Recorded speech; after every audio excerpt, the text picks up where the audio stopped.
अस्सलाम वालेकुम my dear student.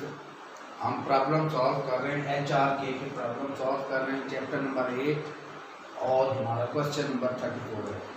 Conservation of mechanical energy के बेस पे ये सारे प्रॉब्लम एनर्जी कंजर्व्ड है। मैकेनिकल एनर्जी किन कंडीशन के तहत कंजर्व्ड है? जब सिस्टम पे सारी लगने वाली फोर्सेस या तो कंजर्वेटिव हो, अगर फोर्सेस कोई नॉन कंजर्वेटिव फोर्स हो, पिछले वाली वीडियो में सारा मैं एक्सप्लेन कर चुका हूँ, अगर नॉन कंजर्वेटिव फोर्स हो तो उसका वर्क डन जीरो। तो आइए बच्चों, मेरा नाम प्रोफेसर मोहम्मद खालिद है। इस प्रॉब्लम को समझते हैं। स्टेटमेंट आपके सामने लिखी, एक आइस का बना हुआ हेमिस्फेरिकल बाउल है, जैसे मैंने डायग्राम, इसके टॉप पे एक चाइल्ड जो है वो बैठा हुआ, बच्चा बैठा हुआ, उसका कोई मैस m है, इसका रेडियस r है और r की वैल्यू भी गिवन है। r हमारे पास 13.8 मीटर, कोई भी वैल्यू r की, ये यहाँ स्केट करता है, यहाँ से स्लाइड करता है। तो ये स्लाइड करते करते किसी पोजीशन पे आके लेट के here any orbit S position पे आके, तो ये लीव की सरफेस, ये लीव से कांटेक्ट रूट कर इस डायरेक्शन में मूव करने लगता है।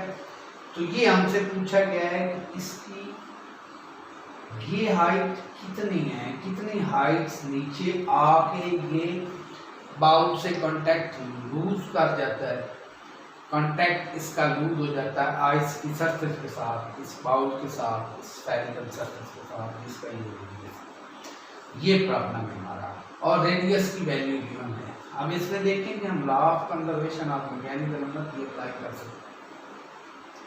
इस पे एक तो इसका वेट एक्ट कर रहा है, force of gravity, conservative force है। एक इसका नॉर्मल रिएक्शन है, यहाँ से सरफेस इसको नॉर्मल रिएक्शन देती है, ठीक है, ये रेडियस के अलांग होता है, ये नॉर्मल रिएक्शन है। यहाँ पे भी इसका रेडियस के अलांग नॉर्मल रिएक्शन है, और normal reaction perpendicular to the direction of motion होता है, उसका वर्क डन इज जीरो। तो हम बड़े आराम से law of conservation of energy जो है अप्लाई कर सकते हैं। ये डायग्राम मैं दोबारा बना रहा हूँ। चाइल्ड की जगह पे हम लेट कर लेते हैं कि कोई भी बॉडी है जिसका मास जो है वो m है, और ये इसके टॉप पे है, और इसको इनिशियल पुश, लिटिल पुश दिया गया है। लिटिल पुश का मतलब इसकी इनिशियल वेलोसिटी जस्ट पुश दिया गया है कि मूव डाउन, और ये इस इंस्टेंट पे आके ये कांटेक्ट को लीव करेगा, इस इंस्टेंट पे आके ये एंगल जो है वो थीटा है। किस कंडीशन के तहत कांटेक्ट लीव करेगा वो बाद में डिस्कस करते हैं। यहाँ पे पहुंच के इसकी वेलोसिटी जो है वो v है। तो लाइव जो है law of conservation of mechanical energy आप अप्लाई कर सकते हैं। Law of conservation of mechanical energy, law of conservation of mechanical energy. अब इस पॉइंट को ए कह लें, इस पॉइंट को आप बी कह लें। Potential energy plus kinetic energy at point A is equal to potential plus kinetic at point B. इस लाइन को आप बेस लाइन ले लें, zero potential energy level line ले लें, जहाँ पे हमने सपोज किया है कि पोटेंशियल एनर्जी हमारे यहाँ पे जीरो है। बेस लाइन ले लें, पोटेंशियल एनर्जी जीरो ले लें, ये रेडियस r है। यहाँ पे इसकी इनिशियल पुश का मतलब वेलोसिटी जीरो है, काइनेटिक एनर्जी जीरो होगी, लेकिन इसकी जो पोटेंशियल एनर्जी है वो mgh r, height vertical displacement r है, ये इसकी होगी। काइनेटिक ए पॉइंट पे इस बॉडी की जीरो है। ये याद रखिए कि यहाँ पे चाइल्ड था, चाइल्ड का मैस है में हमने एक ब्लॉक ले लिया है ताकि हम प्रॉब्लम को समझ सकें, और इज इक्वल टू ये u। यहाँ पे क्या है, यहाँ पे इसकी ये वर्टिकल हाइट ये बनती है, ये इसकी वर्टिकल हाइट, यहाँ पे ये वर्टिकल हाइट, ठीक है। तो ये वर्टिकल हाइट आपने लेनी है। तो ये अगर बेटा r है तो ये भी r है, और आर के साथ वाला ये वाला यहाँ से यहाँ तक जो कंपोनेंट है ये यहाँ से यहाँ तक ये आर कॉस थीटा, यानी इस पॉइंट के लिए बी पॉइंट के लिए ये वर्टिकल हाइट ये वाली आर कॉस थीटा है, ये वाला कंपोनेंट आर कॉस थीटा तो ये इक्वल होगा इसकी potential energy M G R cos theta होगी। कैनेटिक एनर्जी वो हमने वेलोसिटी में फाइंड आउट करनी एम वी स्क्वायर, वी हमने फाइंड आउट करना है। अब देखें सारी टर्म्स के अंदर एम आ रहा है तो ये एम आर तो कैंसिल आउट हो जाता है, इधर से भी इधर से कॉमन लेके तो हमारे पास इस साइड पे बचता है G R is equal to G R cos theta plus V square by 2। हमारा वी स्क्वायर हमने फाइंड करना है, वी स्क्वायर हमारा सब्जेक्ट है, यहाँ से ये 2 से मल्टीप्लाई हो जाएगा तो वी स्क्वायर की वैल्यू हमने फाइंड करनी है, ठीक है। 2 से सारी इक्वेशन को मल्टीप्लाई कर दें, 2 GR is equal to 2 GR cos theta plus V square,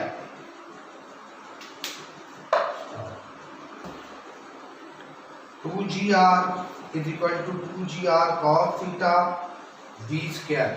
हमने यहाँ से वी स्क्वायर सब्जेक्ट बनाना है, वी स्क्वायर की वैल्यू फाइंड आउट करनी है तो ये हमारे पास 2GR cos थीटा उधर जाकर सब्ट्रैक्ट हो जाएगा, ये आ जाएगा 2GR minus 2GR cos theta. यहाँ से वी स्क्वायर की वैल्यू 2GR कॉमन लेंगे, 1 माइनस cos थीटा, ये वी स्क्वायर की वैल्यू हमने law of conservation of mechanical energy apply कर दी। अब इस पे फोर्सेस कौन सी लग रही है इसको बाउल मैं दोबारा बताता हूँ, प्रैक्टिस हो जाएगी। दोबारा बनाने के लिए कंसिडर करना है कि इस पे फोर्सेस कौन सी लग रही है। ये हेमिस्फेरिकल बाउल है या इसका फ्रिक्शन है सरफेस है या इस पोजीशन पे एंगल थीटा पे लिया आता है, वर्टिकल पे था एंगल थीटा पे ये पोजीशन है। इस पे फोर्सेस को एनालाइज करना है, ये इसका मैथ्स है, ठीक है। यहाँ से ये लिटिल फोर्स से इसको इनिशियल वेलोसिटी थोड़ा सा पुश किया गया है, मुझे अप्रॉक्सीमेट इसकी इनिशियल वेलोसिटी दी है। तो एक तो क्लियर है कि इस पे एक तो इसका वेट एम जी लगेगा एग्जैक्ट वर्टिकली डाउनवर्ड, ठीक है। ये एंगल थीटा है तो ये एंगल भी थीटा होगा और चूंकि ये सर्कुलर पार्ट में मूव कर रहा है तो इस पे या तो सेंट्रीपिटल फोर्स लगा दें, आप इसको बाहर से देख रहे हैं जिस पे सेंट्रीपिटल फोर्स इनवर्ड लगेगी, अगर आप इसके ऊपर जाके देख रहे हैं इस पे सेंट्रीफ्यूगल फोर्स लगेगी अपवर्ड, नॉर्मल की डायरेक्शन में M V square over R, और एक ये सरफेस इसको नॉर्मल रिएक्शन दे रही है वो भी किसी डायरेक्शन में लग रहा है। अब आप इन फोर्सेस को जब रिजॉल्व करते हैं और वेट के दो कंपोनेंट है, वेट का एंगल के साथ वाला जो कंपोनेंट होता है वो एम जी कॉस थीटा होता है। इसको देख के ये फोर्स इसको बैलेंस होनी चाहिए, ये डाउन ये इंक्लाइन इस ये जो force M G cos theta इसकी इक्वल होनी चाहिए, इसको इक्वल कर दें एम जी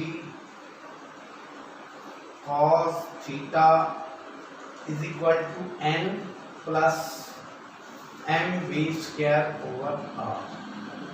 अब यहाँ पे हम लेट करते हैं कि इस पोजीशन पे ये कांटेक्ट लीव कर देता है, इसको कांटेक्ट बाउल के साथ स्फेरिकल आइस सरफेस के साथ खत्म हो जाता है इसका कांटेक्ट। तो when it loses contact, child की बात हो रही है, व्हेन ही लूजेस कांटेक्ट इसका मतलब n की वैल्यू 0। ये इसमें इम्पोर्टेंट वेरी इंपॉर्टेंट कॉन्सेप्ट है। जब ये चाइल्ड यहाँ से कांटेक्ट लूज करेगा तो n को 0, इस इक्वेशन में ये जो हमने फोर्सेस को बैलेंस किया है इस इक्वेशन में n की वैल्यू को 0 पुट कर दें तो हमारी कंडीशन राइट हो जाएगी। हम एंगल फाइंड कर लेंगे, एंगल से हम जो है वो हाइट रिक्वायर्ड फाइंड कर लें। एन जीरो पुट करने से ये ऊपर वाली इक्वेशन यहाँ लिखता हूँ, M G cos theta is equal to M B square over M cancel out हो जाता है। यहाँ से बी स्क्वायर की वैल्यू दोबारा निकाल लें, पहले भी हमने फाइंड आउट की है, वो भी बी स्क्वायर है, इसी पोजीशन की बी स्क्वायर है, और ये भी इसी पोजीशन की बी स्क्वायर है। बी स्क्वायर की वैल्यू आ जाएगी जी आर कॉस ऑफ थीटा। इसको इक्वेशन 2, ये इक्वेशन 1 हमारी, और ये हमारी है इक्वेशन 2। दोनों को कंपेयर करेंगे। बी स्क्वायर इसी पोजीशन की है, ये बी स्क्वायर फोर्सेस बैलेंस करके हमने फाइंड आउट की इसी पोजीशन की, और ये बी स्क्वायर इसी पोजीशन की law of conservation of mechanical energy apply करके फाइंड आउट की। इनको इक्वल कर रहे हैं, cos थीटा की वैल्यू आ जाएगी इस एंगल की, ये एंगल आ जाएगा, तो ये और cos थीटा हमारी रिक्वायर्ड हाइट हो जाएगी, ये वाली हाइट ग्राउंड से, और ये वाली हाइट हम फाइंड करेंगे। तो फ्रॉम द स्टार्टिंग पॉइंट पूछा ही गया है कि इससे यहाँ नीचे कितना आता है, ये हाइट पूछी गई है, तो ये हाइट हम फाइंड कर लेंगे। एंगल थीटा पहले फाइंड करना पड़ेगा। इन दो इक्वेशन को बैलेंस करें, तो ये आ जाएगा G R cos theta is equal to 2GR 1 minus cos theta. अब देखिए ये जी आर से कैंसल आउट हो जाता है, तो इसको मजीद आगे सॉल्व करें तो ये आ जाता है कॉस ऑफ थीटा, ये 2 रह गया, 2 माइनस 2 कॉस थीटा, ये इधर जाके 3 cos theta is equal to 2, यहाँ पे cos theta is equal to 2/3, और आप थीटा फाइंड करना चाहें तो cos इनवर्स 2/3 है। यानी कोई ये रेडियस पे डिपेंड ही नहीं कर रहा, ये रेडियस पे इंडिपेंडेंट है एंगल। यानी कोई भी बाउल है, किसी भी रेडियस का बाउल है, उसके टॉप से आप स्लाइड करें, नीचे कोई माउस गिरे तो वो cos theta theta is equal to cos inverse 2/3 angle पे आके सरफेस के कांटेक्ट को खत्म कर दे, कांटेक्ट लूज कर जाएगा, खत्म कर देगा।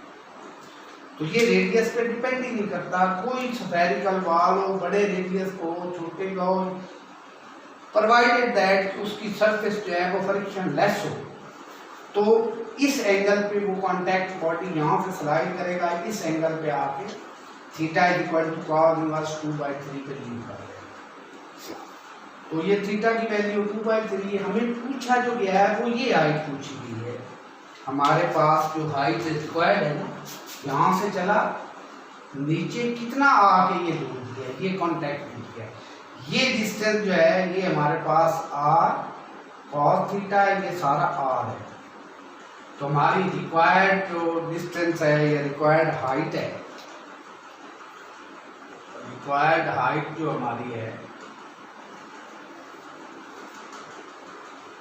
वो स्टार्टिंग पॉइंट से यहाँ तक ये पूछी गई, ये कितना वर्टिकल नीचे है, वर्टिकल डिस्प्लेसमेंट उसने कितना नीचे ट्रेवल किया है। तो ये सारा r, इतना r cos थीटा, तो ये बच गया h r minus r cos theta. तो r का भी पता है, cos थीटा की वैल्यू गिवन है, r यहाँ से कॉमन लें, 1 minus cos theta, value put कर दें, r की वैल्यू 13.8, 1 माइनस cos थीटा की value 2/3, h is equal to 13.8 into 1 minus 2/3, ये 1/3 होता है। तो h रिक्वायर्ड 4.6 मीटर हमारे पास आती है। ये हाइट है, ये वर्टिकल डिस्टेंस है from the top to the point where body leaves the contact to the surface. अगर आप ग्राउंड से हाइट फाइंड करना चाहते हैं तो इस वैल्यू को रेडियस से सब्ट्रैक्ट करते हैं, वो भी ठीक है, लेकिन चूंकि पूछी गई है तो ये इसका फाइनल आंसर है। Thank you very much.